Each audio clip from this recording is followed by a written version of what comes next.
फैसल मस्जिद इस्लामाबाद अज जुम्मे का डी है रबी अव्वल का डी है। अज नमाज जुम्मा फैसल मस्जिद अदा की से सब तो बड़ी गल है रबी अव्वल और इस सामने चाइनीज़ फैमिली खड़ी है, चाइना की फैमिली। और सब तो खुशी की गल है कि जुम्मे की नमाज और नमाज जुम्मा फैसल मस्जिद अंदर अदा किते से। और जी शाह फैसल मस्जिद है ये सऊदी अरब का शाह फैसल है उसके नाम की बनी उन्हें बनाई है बॉस आउंदे दौर बनी है ना बॉस 1984 यानी कि सऊदी अरब का बादशाह शाह फैसल उनका नाम की बनी है। तो चाइना सारे हर मजहब के लोग आए होते लेकिन हैं मुस्लिम जी।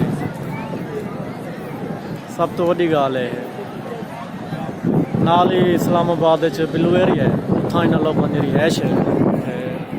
मेरे पिछों दुकाने के पैसे फैसल मस्जिद नजर आनी जो सरकारी करे हाँ सब सरकारी करो पहाड़ा न मार यूट्यूब चैनल सब्सक्राइब कर गया जो सामने पहाड़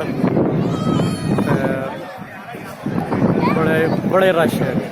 आज खुशी की दीवार है 12 रबी अव्वल नहीं और नमाज जुम्मा शाह फैसल मस्जिद अदा की है।